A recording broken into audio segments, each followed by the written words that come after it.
what do? We're a big company, Fortune 500 company. And of course, we bring in the big guns, right? The big consulting firms. I don't need to name. I work for one of them, so I'm not going to name them.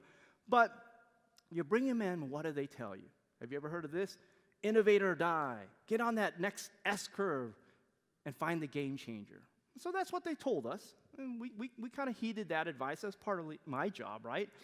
But here's the problem with only having that type of conventional mindset.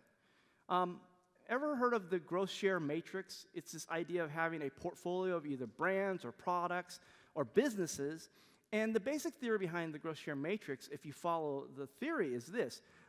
You have things that are your cash cows, right? Parts of your business that are making a lot of money. Products, they could be new, different brands that are making most of your money. And the philosophy is you've got to take those cash cows and basically what do? You fund those shiny innovation stars, those game changers, those things that if you don't innovate, you're going to die. And so that was my job. That's exactly what we did. And as I did the sort of observation and distilling and relating things back to my businesses, I kind of realized a lot of companies were doing it very differently than how I was treating it. In fact, most of those companies didn't follow this philosophy. In fact, what they did is they didn't chase the new. They actually went and innovated their old.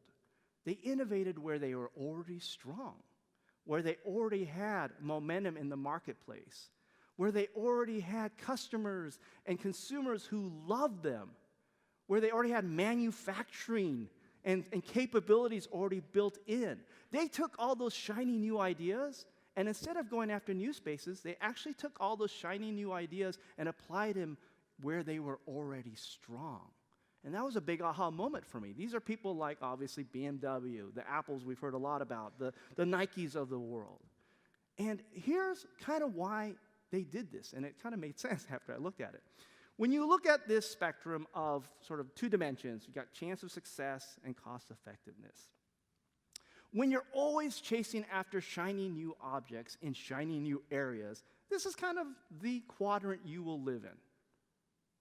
But if you're innovating where you already have momentum, where you already have consumers and customers who love you, where you already have capabilities in manufacturing and everything sort of built up and teams who have experience and know-how, where you have momentum, you're going to be in this quadrant.